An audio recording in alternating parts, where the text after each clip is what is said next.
So welcome everyone. My name is Jonathan Foster. I'm the Executive Director of the Grossmorn Institute for Sustainable Tourism, which is a division of the Grossmorn Cooperating Association. And we're really fortunate this morning to have the opportunity really to share with you an incredible piece of research around consumer mindset. So I want to thank the Tourism Industry Association of PEI and ACOA for taking the lead on this, and for TIAPEI for allowing us to bring MQO together to share this with you. So really what I want to do is I want to be able to turn it over to these two incredible ladies. So I want to introduce you to Leanne Sarson, who is the Vice President of Research and Engagement for MQO Research, and Megan Miller, who's the Research Consultant with MQO Research.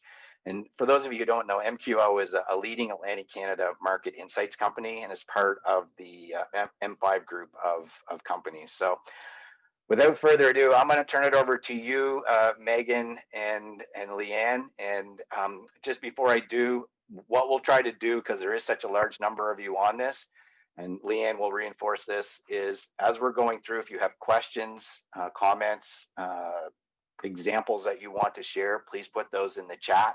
We'll try to moderate that chat area and ensure that we either bring them back into the larger discussion or try to answer them in the chat. Oh yeah, one other thing that I forgot to mention is on the email that would have come out, the reminder email about an hour before this session started, if you scroll down to the bottom of that email, you'll see two links in there. So one was to the English PDF of the slide deck, and the other was for the French PDF. So anyone who wants to follow along in this slide deck in French can do that. I'll say that we'll be doing this in English and the question and answer in the English as well. So over to you, Megan. Fantastic. Well, thank you so much for having us. Very excited to be here virtually this morning. So let me see if I can share. All right, is everyone able to see that okay? Fantastic. Great. Okay, well, Leanne, we'll start us off then. Yeah, so before we get started, I just wanted to, Jonathan gave a great introduction of who we are as MQO Research, and he mentioned we are a part of a larger group of companies.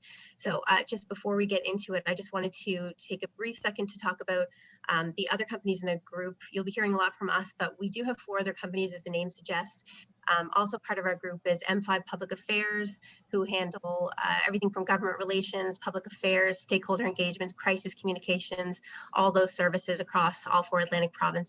We also have Wavelight Productions, which is our in-house audio-visual production company, doing things like TV, radio commercials, corporate videos, training, as well as Group ATN. They're a specialized consulting service with a lot of First Nation communities, doing things like feasibility studies, economic impact studies, and that type of work. And we have our flagship company, which is the M5 Marketing Communications marketing agency. So they are one of the largest marketing, fully integrated marketing communications company in Atlantic Canada, with about 120 employees across the Atlantic provinces, as well as satellite offices that stretch across the country. We're owned and operated by Atlantic Canadians and based in St. John's, actually, but we do have offices, again, all through all 4 Atlantic provinces. So that is a little bit about us. So you can see our locations. I touched a little bit on some of our services really quickly, but you can see some of the services that the group of companies offers as well. But today, if you want to hop to the next slide there, Megan, to get right into the good stuff, I wanted to talk a little bit about what we would like to accomplish today, I guess. And the goal of the session today is to, as Jonathan said, really share the insights on the mindsets of Atlantic Canadians and Central Canadians to suggest opportunities and provide a foundation for future planning that's based and grounded in data. So as a research company, MQO speaks to over 100,000 Atlantic Canadians every year through telephone and online surveys.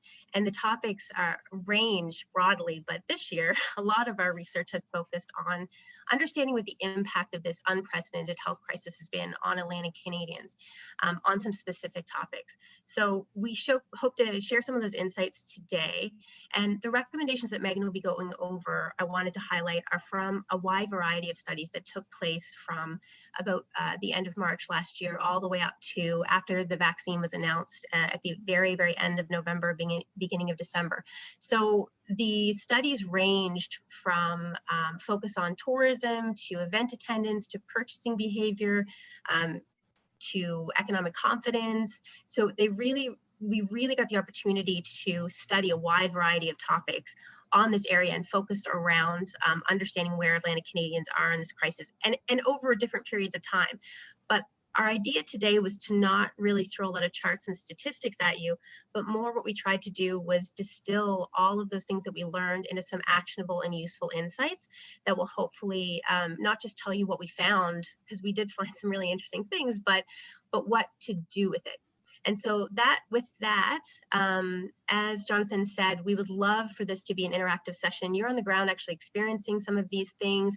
We would love to get questions on any of if you do have kind of specific questions around some of the more details of research, we'd love to get you to enter those in the chat. And as Megan goes through the presentation, I will be manning the chat and answering those as quickly as I can. And then we'll have the opportunity at the end to discuss in a little more detail. So if you have an example of something that resonates with you, that you have seen yourself, we'd love to hear that, something that you did that worked well, or something you wanted to share, or a challenge, please feel free to share those as well. We see this as an opportunity to kind of see what's working on the ground, as well as sharing some of the data-driven findings. So as I said, as we're going through, anything that pops into your mind in terms of a question, throw it in the chat and I'll try and answer it. And then at the end, we can discuss any of those more freely. So with that, I'll hand it over to Megan to get into the meat of it. Wonderful. And again, thank you so much for having us. Here's just our contact information. If any questions come up during this session that you remember afterwards that you'd like to reach out to us, absolutely feel free to do so. So without further ado, let's just hop right in. As we all know, the COVID-19 pandemic has had a substantial impact on Atlantic Canadian economies and the tourism sector in particular. One thing that has been at the forefront of everyone's mind during this time is, what do we need to know and understand about consumers to help navigate ongoing challenges associated with the pandemic and the economic impacts it's had? For the past 6 months, and even a little bit longer, MQO Research has investigated traveler sentiment in Atlantic and Central Canada, that is those from Southern Ontario and Quebec, surveying thousands of Canadians and engaging in deeper, more personal conversations closer to home. Some of the major questions our research has aimed to answer, from looking at comfort with events, travel, tourism, purchasing, that kind of thing, have been: what will and won't travelers do? What do they want to see? And what concerns do they have? Overall, one of the major guiding questions through the work we've done over the past year has been, what are the overall consumer mindset trends when it comes to travel in Atlantic Canada in light of the major changes to the industry? And what can be done within the tourism industry to adapt to these trends? We found some pretty clear answers to these questions, and we want to share with you today our top 10 insights from the research with suggestions for action in the industry. Point number 1, the top priority of the tourism sector right now should be rebuilding demand for travel. And this is likely not news to any of you folks here today. When we surveyed Canadians this past summer, confidence in travel was beginning to come back and people felt a bit more comfortable getting back out there. However, as cases have increased across the Atlantic Canadian provinces, we can expect a bit of backward movement with respect to demand for travel right now, with some potential differences by market. So we do know that the Atlantic Canadian market tends to be more risk averse, but our research with Central Canadians has shown that they're a bit more comfortable with travel. As part of our Atlantic Canada travel study, we found that although most planned trips among Central Canadians were concentrated in Central Canada, 14% of them were to Atlantic Canada and 20% were to international destinations other than the United States. indicating a greater comfort with travel compared to Atlantic Canadians, among whom 83% of planned trips were in Atlantic Canada and just 5% were to international destinations. Once restrictions begin to ease again, and again, there's a little bit of flux right now with that, but rebuilding demand will be essential to ensure sector recovery in a zero case first market. That is a market in which travel likely won't be as free or feasible until caseloads are under control. It's important to note that this point goes beyond sort of larger scale tourism operations and operators, but extends to businesses within the tourism ecosystem and can impact businesses of all sizes within this ecosystem. Therefore, clarity and transparency in line with government messaging and guidelines are crucial to rebuilding demand. Point number 2, communicating safety without travelers having to ask is essential. So to increase travelers' comfort level, businesses need to be able to effectively communicate that health and safety measures are being followed. According to a recent poll we conducted with Atlantic Canadians on topics related to COVID-19, we found that spending habits are actually going back up. That is, fewer people report spending less than normal since the pandemic began. However, people are making different choices about how they're spending. So we know that travelers are most concerned with social distancing measures being in place while traveling, followed by being able to sanitize their hands while traveling, and are cognizant of the potential for contracting COVID-19. So 65% of respondents to our larger travel study indicated that social distancing is one of the top 3 most important measures they wanted to see while traveling in 2020. We also know that travelers do not want to have to ask about whether a venue or accommodation is sanitized or safe. They want to be sure. Any room for doubt will reduce participation in tourism and tourism-related activities. This is why finding ways to clearly communicate what is being done will be essential.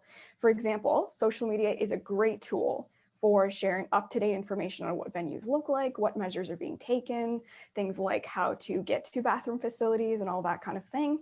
And this is where travelers will really be looking to get that information. It'll be crucial to have an updated, strong social media presence for your business to provide this information to your consumers. Collectivist messaging continues to be prominent in Atlantic Canada. And so highlighting what measures are being taken on the operator side and communicating what visitors should be doing will fit within the theme of teamwork and togetherness. You know, we're all working through this together. Advertising can really lean on the idea of collective empowerment while being clear, accessible, and informative. So larger scale programs for standardizing adherence to health and safety measures are one way to make travelers feel safe. So for example, as part of their overarching Safe and Clean initiative, the Gros Morne region in Newfoundland and Labrador advertises the Safe and Clean designation to local licensed businesses as a certification that businesses are going above and beyond when it comes to public health guidelines on safety. This provides a kind of seal of approval that visitors can look to for assurance that procedures are being followed to the highest standard. Point number 3, travelers are looking for good deals and limited time offers and would book if the deal was enticing enough. So during the summer, many travelers were taking a wait and see approach to booking travel. Not much has really changed since then. Travelers are still hesitant to book trips too far ahead or to commit to annual habitual trips to potentially international destinations. This provides a unique opportunity to really take advantage of the shorter lead time in decision making. People are thinking much more flexibly about travel right now and are more likely to be spontaneous in their booking, which may extend into the coming summer months. So despite the fact that we will be going into a tourism season where we expect to see increased confidence compared to last year, we may not reach pre-COVID levels because there still will be that portion of the population who may not be vaccinated by that time. So flash sales, package deals, or freebies may be enough to prompt travelers to pull the trigger on booking a getaway. So Atlantic Canadians we spoke to recently agreed that they were feeling more spontaneous about their booking and that a great deal or opportunity would be enough for one to, as one person put it, hop in the group chat with their friends and start planning a getaway pretty spontaneously. So what we can do is cooperate among vendors to provide enticing offers and packages to those itching to travel. So for example, PEI Tourism promotes local package deals that involve a mix of combinations of activities, all-inclusive prices for accommodations, gift cards, activity passes, things like that. And summer packages are already being promoted for summer 2021. And this is a great example of vendors kind of coming together to provide that really good local experience benefiting everyone involved. So although we have yet to explore the incidence of this sentiment in the central Canadian market necessarily, we do know that there continues to be significant opportunity in the Atlantic Canadian market right now, as highlighted in our next point. Point number 4. Travelers want to stay close to home right now, but that doesn't mean they don't want to have leisure experiences. So similar to other places in the world, our research has consistently shown that Canadians intend to stick close to home when traveling in the near future, and the greatest areas of opportunity are staycations. When we surveyed Canadians in July and August, 70% of Central Canadians said they'd be likely to travel within their own province this coming spring and summer 2021 if a vaccine were not available, and 77% of Atlantic Canadians said the same. This could really be the perfect time to inspire pride in one's home province and what it has to offer. So for example, the Explore NB campaign from Tourism New Brunswick, this past summer, they heavily marketed the province to New Brunswickers by invoking messaging around reminiscing and rediscovering, traveling in your own backyard, rediscovering your province. And, this can obviously be applied to individual businesses and what businesses are advertising and offering to consumers sort of in one's own backyard. So we can focus on leisure experiences that may not require much time on the road, for example, dining, sightseeing, shopping, or spa packages, because shorter trips can really be built around these key experiences. So especially during the winter months, we heard from Canadians that driving long distances was not as appealing of an option due to things like shorter daylight hours, potentially dicey road conditions, but that a really good event or experience could be turned into a weekend trip. All in all, those in the industry may have significant success with local consumers over the next year. So something we can be thinking about is what's unique about what you do, about your region and what you can offer. Point number 5. Travelers are looking for new experiences and want to see things they haven't seen before. We now know that travelers will be focused on seeing and doing new things in their own backyard. We also know that they're looking for authentic cultural experiences and the opportunity to learn something new. So the idea of an Atlantic Canadian bucket list was very appealing to those we spoke to and has been deployed by Tourism Nova Scotia this past summer for their bucket list contest called the Ultimate Nova Scotia Road Trip Contest, which asked people to complete a list of 25 iconic Nova Scotian activities, for example, whale watching, eating a late night donair, that kind of thing, and take photos of each activity.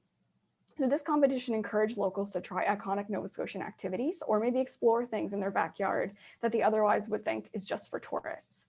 And so this could really be replicated in your region among vendors and businesses to capture the audience looking for this type of adventure right now. So what story will you bring home? What will you explore? Fresh from the familiar.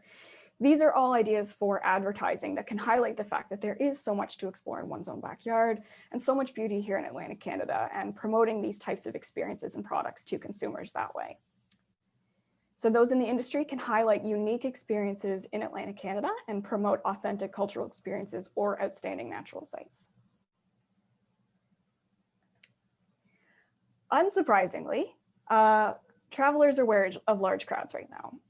So this was consistent across tourism-related aspects such as events, accommodations, transportation, and dining. For example, travelers we surveyed tended to prefer transportation options that allowed them to avoid strangers and take out options that for dining as opposed to sit-in restaurants. They would like to see clear measures in place to ensure crowds are small, capacity for venues is low, and that they can limit exposure to those outside their immediate circle. So people want to control their interactions with those outside their group. And this all may sound like operators should not pursue larger events, which is not necessarily true. The key here is finding a balance of the precautions in place and being aware of the mindset that travelers want control over their level of risk. They don't necessarily want to stop going to events altogether, but are wary, and this is the key word. So what can be done? We can invest in offerings that allow for distance and communicate capacity limits wherever possible.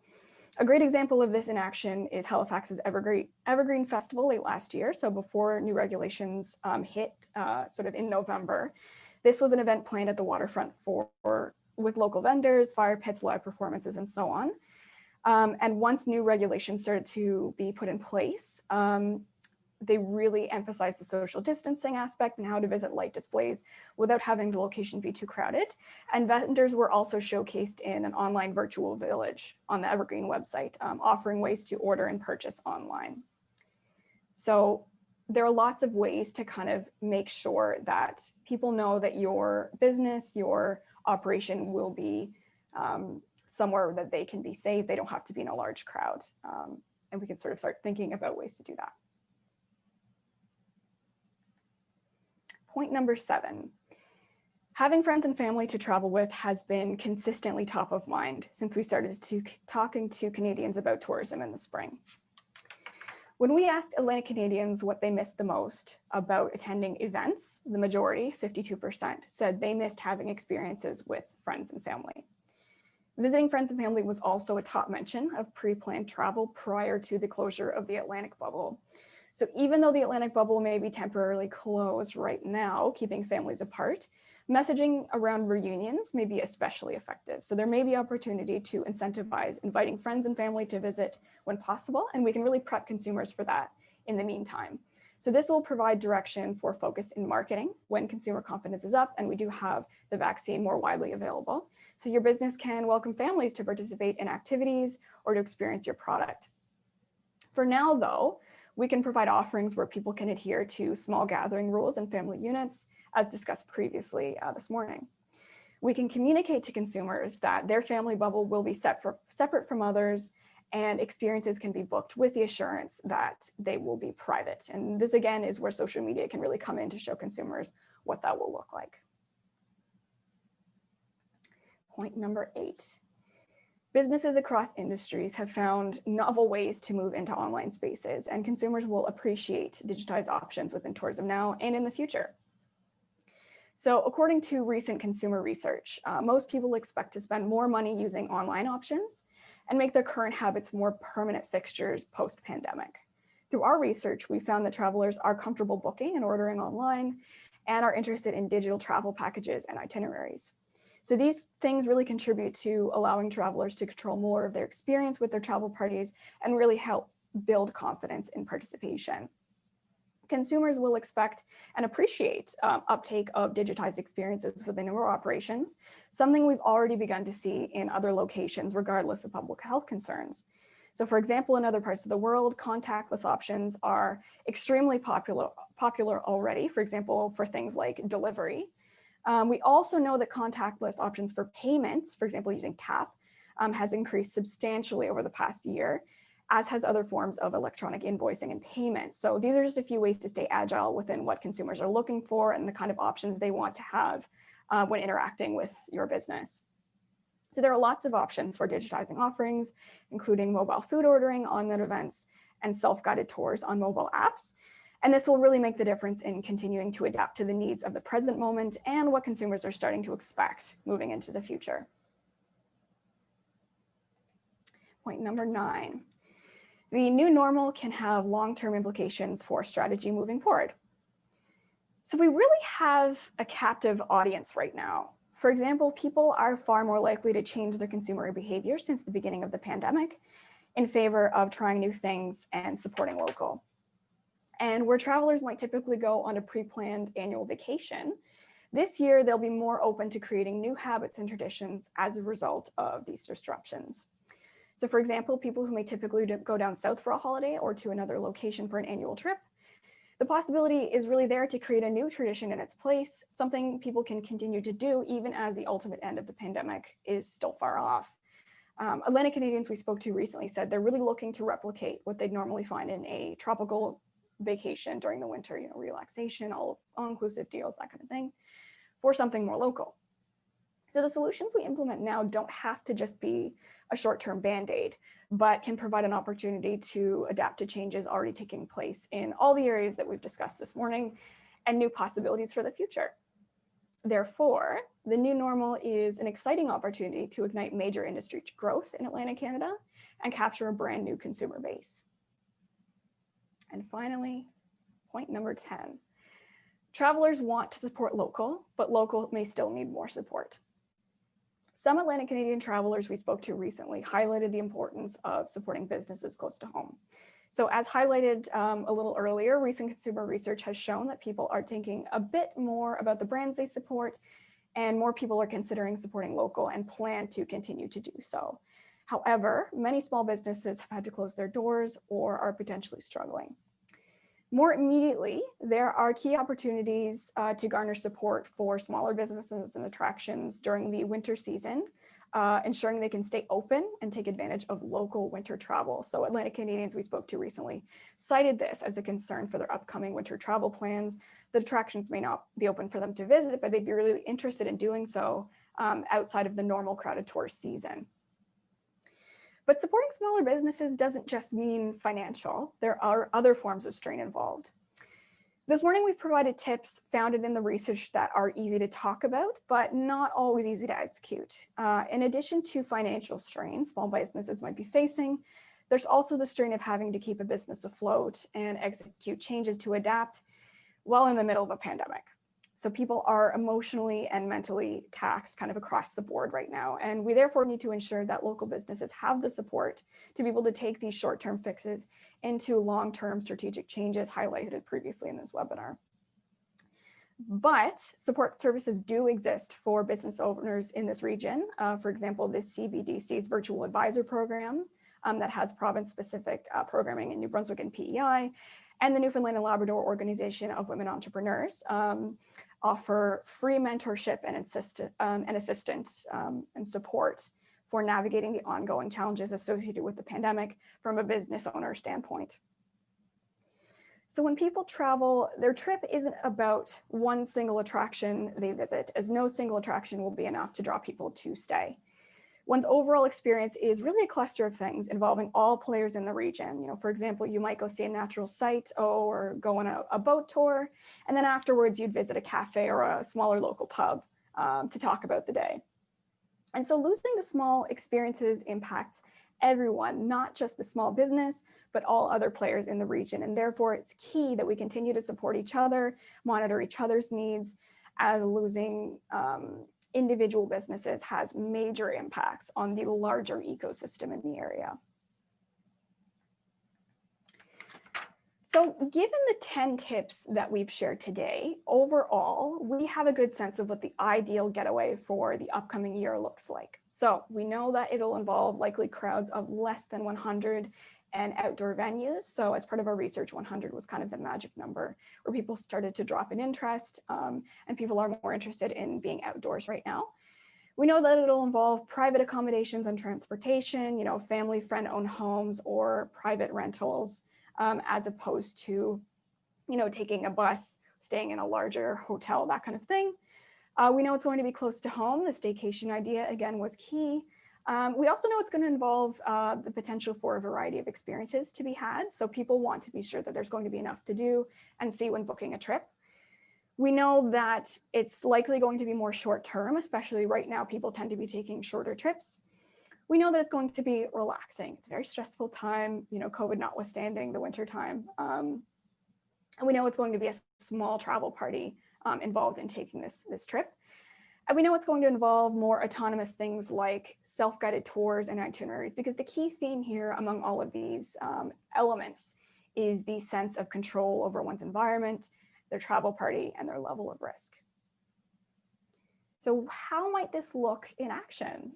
Here are some options that we've presented for products and experiences that fit this ideal model, noting that this is reflective not just of the current consumer mindset and what folks want to see, but also a growing interest in outdoor activities and the fact that these align particularly well with concerns right now. So this could look like a cottage getaway package tucked away in the countryside. This could be a trip around a focal, unique experience. So for example, during our recent focus groups that we did, the idea of ice fishing came up and people were saying, oh, I've never done ice fishing. That's interesting. This could be something you could bring forward and make sort of an adventure out of it. And during the summer or fall, this could look like mountain biking or trail riding in a scenic location. Another example could be an outdoor marketed with ticketed attendance. So not only would it be outdoors, but people would also be assured that the attendance and the capacity would be lower, and they wouldn't have to necessarily deal with a larger crowd. This could be guided tours of heritage sites with the family unit only, again, highlighting smaller sizes and also sort of family unit togetherness. This could be a pre-planned driving tour, providing dining credits in local towns so someone can kind of go through at their own pace and explore individual locations. This could be a stargazing or Northern Lights tour. This could be a private spa getaway package. So when we did those focus groups, we did a little bit of creative testing around winter travel packages, and the private spa getaway was quite popular among the people we spoke to. The idea that people can sort of get away from the winter cold with their friends and sort of relax. Or it could be a lobster boil with the family, something that people haven't done before, something unique, something new that they can share with their loved ones. So where do we go from here? Change is ongoing, but adaptation continues to be possible, as we've highlighted this morning. Taking advantage of the current flexibility will allow the industry and those operating within it to ride the wave. And right now we can really capture the imagination of Atlantic Canadians. So what does Atlantic Canada have to offer? How can we help Atlantic Canadians fall in love with their home all over again? So during a normal year, we welcome thousands of visitors from all over the world. And I think now is the time to really allow us to see our home through their eyes, through fresh eyes, to say kind of what's unique about what we have to offer here. So what is possible? Based on what we've seen in consumer confidence research, COVID-19 has been a major catalyst for innovation. And it's important that we don't lose that momentum moving into the next year and beyond.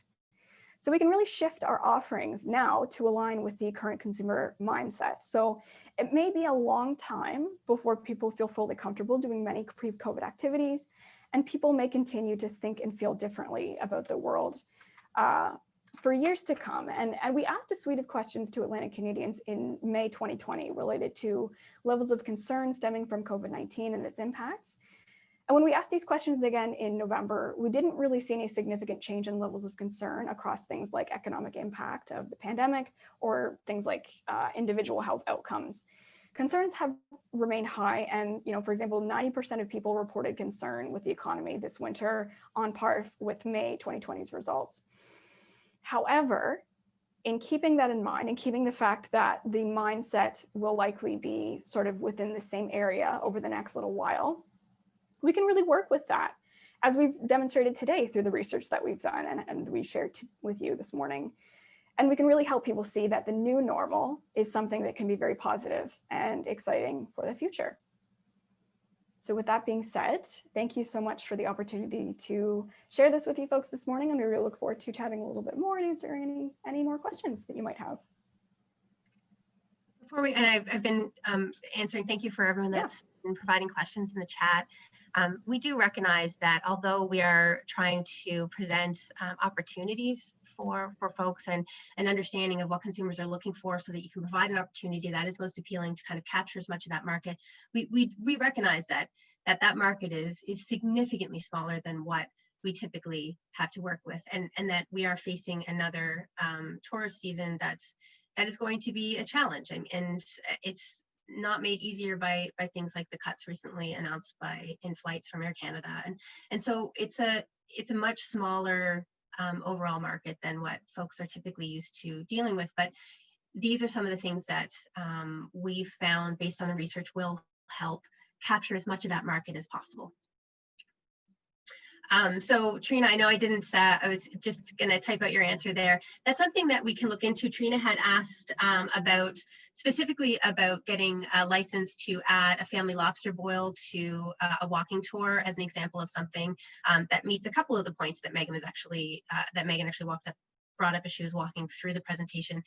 And things like speeding up regulations and kind of helping businesses move through red tape is something that government put a really big push on in all 4 Atlantic provinces at the very beginning of the pandemic when lockdowns were very prevalent. One example that I can think of off the top is in New Brunswick. They really quickly changed the process to get license or approval to expand to an outdoor patio. So those are things that are trying to find ways to make it easier for businesses to access things that will help them get through the season is something that is crucial, and that I think folks from ACOA and business advocacy organizations are working on. But that one specifically, Trina, I can look into and get back to you. But it is going to be important to help businesses access those licenses quickly and move through the regulations in the easiest way possible. So one thing that was also asked is on the marketing within the Atlantic, with the Atlantic Canadian bubble closed from Tracy, should we be in market at the time or waiting? As a small cottage operator, we're seeing demand for summer vacations, but I'm intrigued to see whether there should be concerns about marketing at this time. So this is something that we actually researched a lot last summer when there was a lot more uncertainty around that. So one thing that we do know is people do want to hear from folks. So tone is something that to consider, as Megan mentioned. If you are out of market with advertising, it's very important to recognize that there is a high level of fear still. People are still taking the pandemic. No one's gotten used to where we are. So acknowledging that in advertising is important, but people do still want to hear from brands, and they do want to be marketed to. I think the key in terms of marketing is to where we know that even those that are able to travel still want to stay close to home. I would market, but market to a slightly different audience than what you're typically used to marketing. So take to heart some of the things that Megan was saying around highlighting things that people are comfortable with. So bring your family bubble to the cottages. Have the opportunity, try and be able to be open to finding ways to potentially rent out multiple blocks of cottages for particular family units or for bubbles.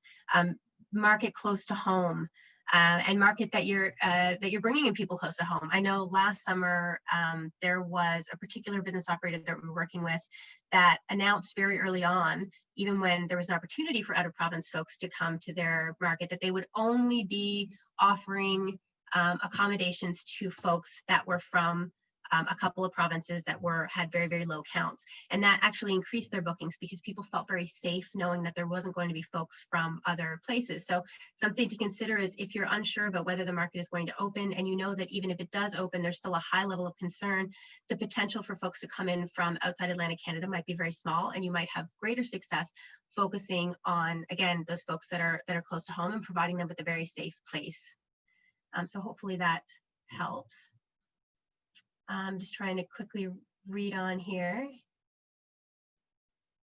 Transatlantic Canada market lowly to increase spend. Yes, so one thing that I answered in the chat earlier on is we did find that last year we researched fairly heavily on what people had planned to spend and what people were reallocating for spend, what they're comfortable spending on trips close to home.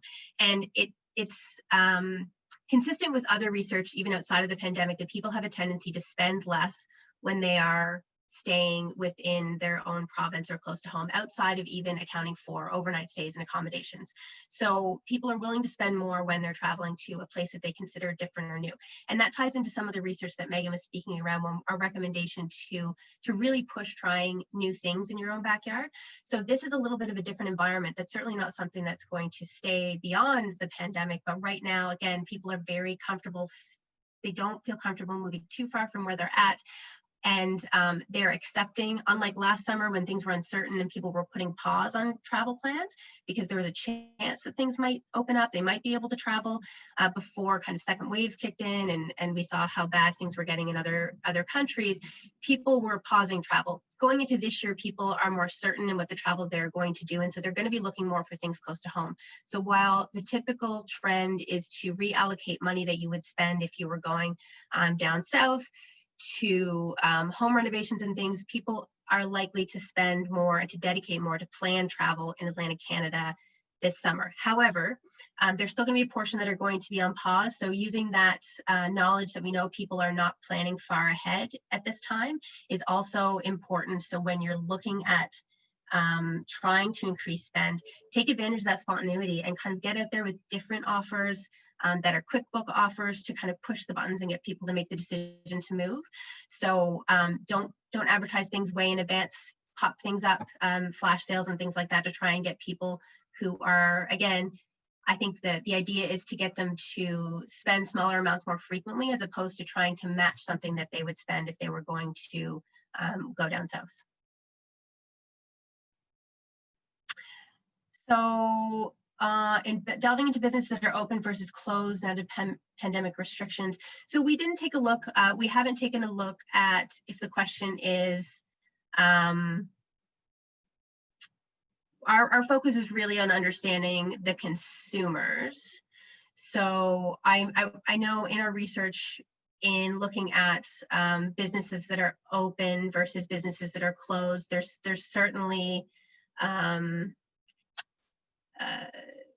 there's certainly things that could be looked at there in terms of what might have allowed businesses to survive tied to restrictions and lockdowns. We know that we do see consumer spending on a kind of wave. So Megan mentioned that consumer spending has actually increased quite a bit since last spring and is almost back up to where it was in January prior, before the pandemic sort of hit.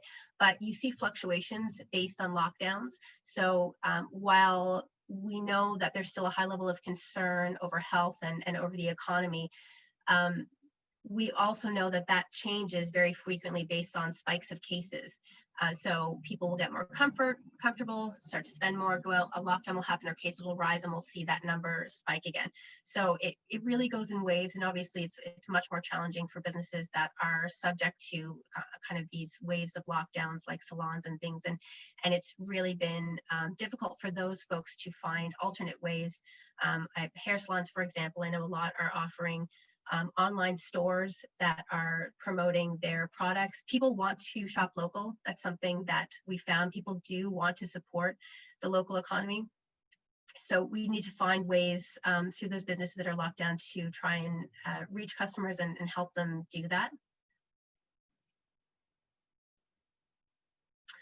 For Janet, for approval to serve food and how to serve food, you can contact your Department of Health and division that inspects restaurants. So that's helpful. Thank you. So in the research sample size for Atlantic and Central Canada, when was it conducted? So it was actually conducted a couple of times. Our sample size was around 3,000. As I said, this presentation was put together with information from a wide variety of studies. So MQO had conducted a study in the spring as well in November. Those sample sizes were around 1,200 and they focused in Atlantic Canada, and those were online. We did Atlantic and Central Canadian studies in the summer in July, and then closer to September, I want to say, and those were in the 3,000. All of the studies that we've done have a margin of error of 5% or less. And Shelley asked if we've identified educational skill gaps that tourism operators indicated a business support organization can help address. So we haven't looked specifically at gaps. That is actually something that there's a study that's going on right now is looked at in terms of how to support folks. But we do know, so we don't know sort of where the current level of tourism operators are versus where they might need to be. But we do know that, again, some of the things that the biggest challenges that we've heard from businesses are around that ability to move online. So be able to manage online communication, to be able to be more flexible in terms of the different ways that they meet customers' needs in the online space.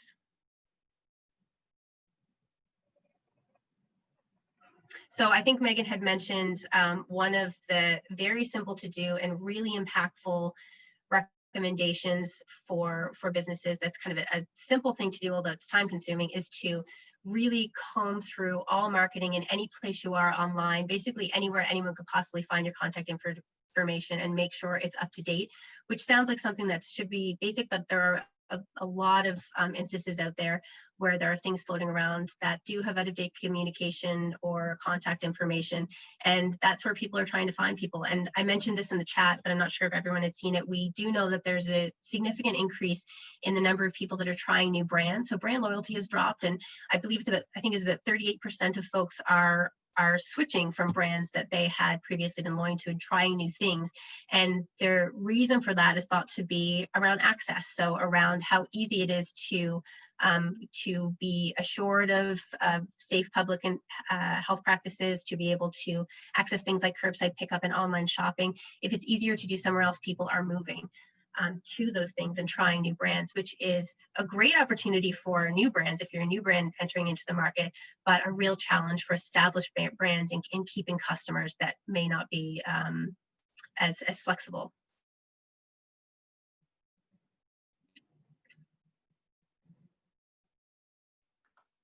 Leanne, there was a couple of questions in the Q&A. Oh, yes, look at that. Let's take a look.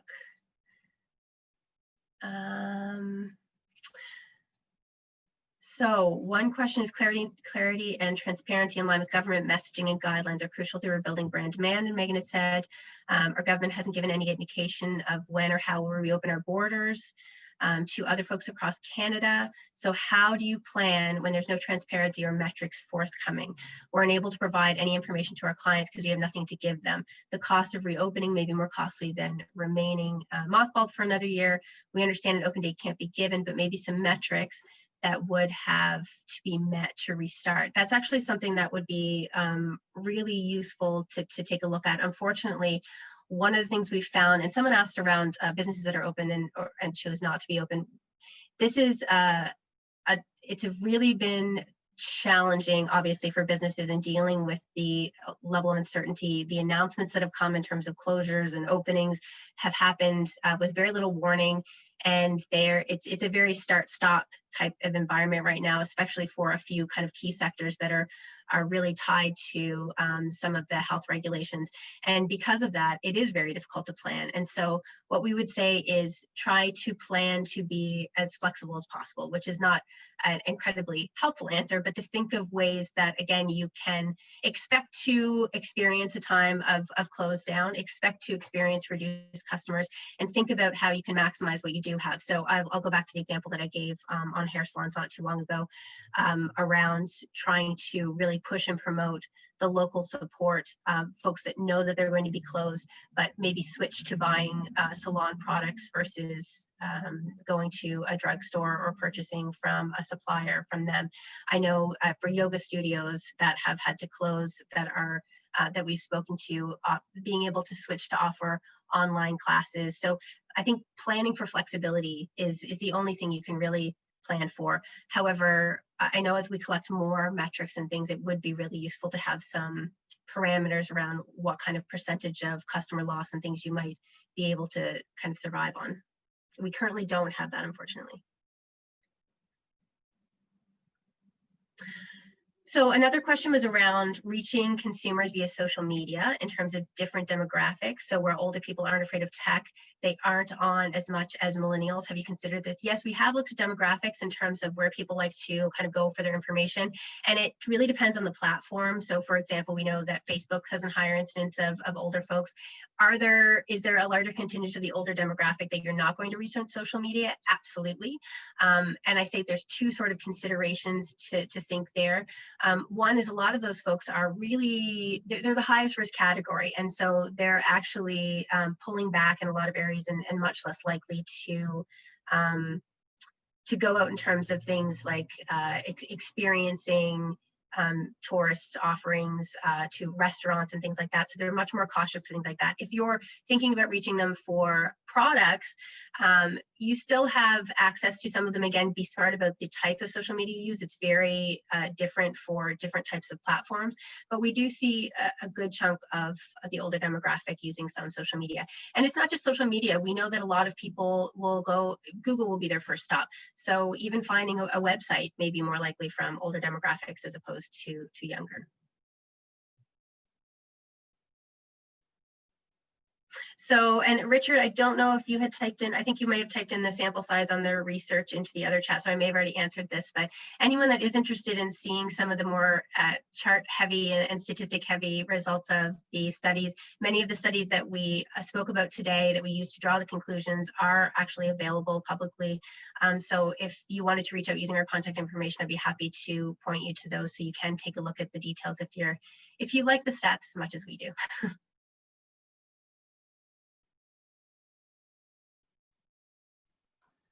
And we are still, oh, sorry. There's two more questions there that are really good ones on that chat one from Tracy and Brady. I don't know if you want to look at those. I'm aware of our timing, and then maybe we'll sort of conclude what what we will be, where we will be putting the recording of this and the slide decks and stuff. So. Tracy, that is a great question. So Tracy asked, when we speak about shorter, more frequent, is there a sense of length of trip, weekends only versus 3 or 4 nights? 3 or 4 nights is definitely your cap. So when you're looking at marketing, we did find that people are staying close to home are looking at more shorter stays, not necessarily just weekends, but definitely if you have accommodations, for example, that are looking at week tours, only that have only week bookings, definitely shortening that will help you. Again, the goal here is to try and increase spend by more frequent trips based on what we've seen in the research, as opposed to trying to grab people for long stays close to home. So a 3-4 night trip, absolutely. In the summer, we did find that people are less likely to take longer trips in the winter. So you may want to think about that as you're going through the last of the winter tourism season, and then focus more on kind of long weekends when you get into the summer months. But we did see a tendency for people to want shorter stays closer to home. The other thing that we did, that was dependent though, so there were some kind of mediating factors in that.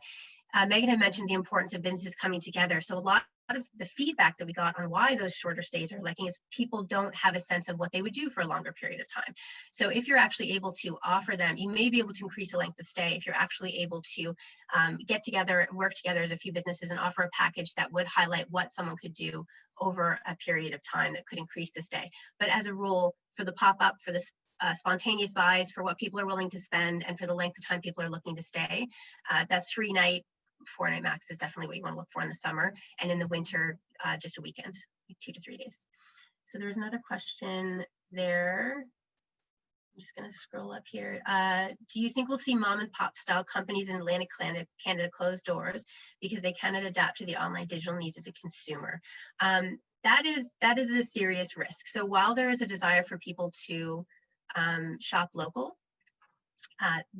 that has to be balanced with the health concerns of individuals. As we said, we survey Atlantic Canadians on public opinion issues all the time, and it is very rare that we see the percentage of people that are in agreement in terms of concern over the economy and concern over health as we've seen with the pandemic. So 90% is where we're sitting in terms of economic concerns. I think it's 80, is it, Megan, around health concerns around the second wave of COVID.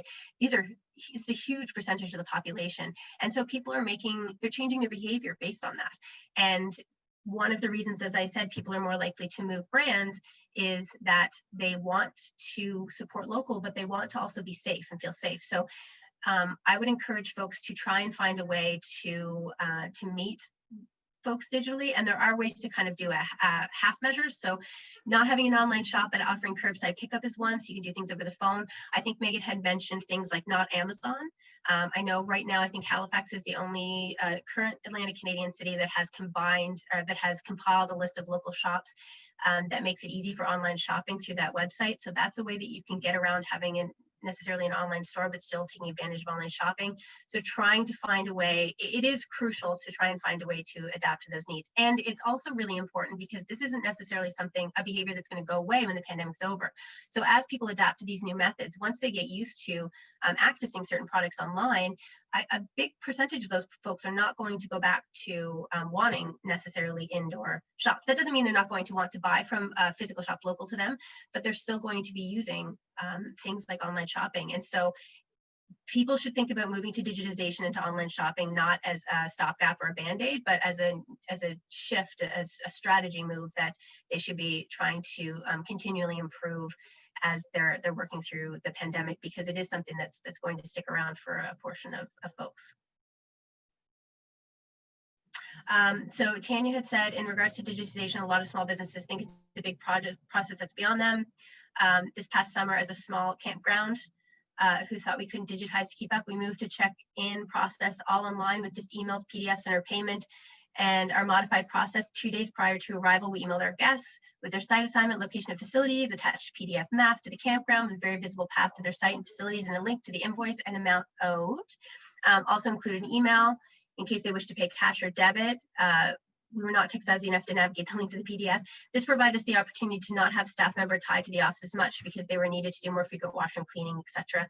Sharing this in hopes it helps ease the overwhelming nature for some other small accommodation owners. And there are supports out there. One of the things that we advocated sort of on the government side is that a lot of businesses could benefit from just having someone help walk through the process. It's certainly, it is a change. It's definitely a change, but it's worthwhile. And as I said, it's something that's going to probably stick around. And so making the move is a necessity, or definitely something that will help get through this challenging period. Tanya also pointed out a few resources locally online. So you can check those out as well. There are more that are popping up that are trying to support local businesses kind of come together to provide an online platform without having to necessarily, again, support their own shop.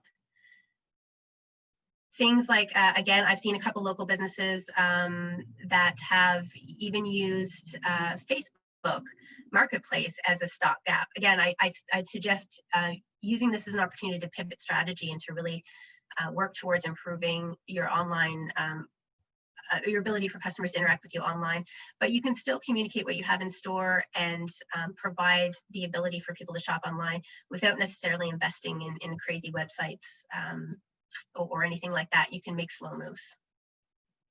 Shauna asked, any best practices for accommodations that are not cottages, but small 20-room motels or inns for marketing or pivot strategy? Actually, this is an interesting finding that really solidified the desire for people to really have a good understanding of the health and safety practices.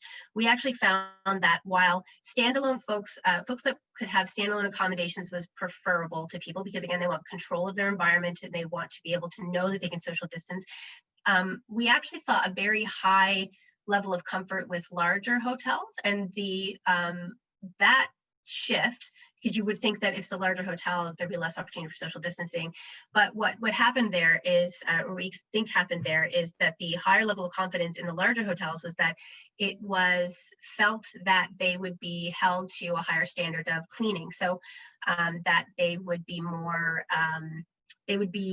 likely to be following the health regulations than sort of mid-range. So what I would say in terms of your marketing for cottages, market blocks of rooms, similar to what Megan had said around the family units. So speak to the bubbles and be really, really clear and push safety, health and safety in your marketing. So you have to really create that confidence that you are following the health regulations. The cleaning is providing that safety net for COVID. So I know we're over time now, but our contact information is there. There is a wealth of information in these studies. We tried to condense a huge amount of information into some actionable tidbits. So we really hope that you're able to gather something useful, but please feel free to reach out to us by email and we'd be happy to discuss any of these further or provide any background information to any of the recommendations that Megan went through today. Thank you very much, Leanne, Megan. That was really well done, and I think a very opportune time to be sharing this information. And thank you as well, everyone who put all of those questions and comments in the chat and the Q&A. It's one of those things that, you know, we'll download it and come back to it to have a look at it, because I think that there's some really great observations and points that were made within that chat section that we might be able to follow up on to do further webinars or sort of Q&A style sessions that can help. So what we will be doing is the recording of this, I will put up on the gmis.ca website. Lots of you have asked me about the slide deck. Once again, just to reiterate what I said at the beginning, the links to both the French and the English were in that Zoom email that you would have gotten about an hour before this session started. But I will put the links on the gmis.ca website. When you go down and you just click on the webinar page under courses, both will be there as PDFs. I'll just put them there versus inundating you guys with another email out to 300 people. So if you want, that's where they are. So once again, thank you, Leanne, thank you, Megan, and thank you, TIAPEI and ACOA for getting this research going and allowing us to share it with our Atlantic Canadian audience. Stay safe, everyone.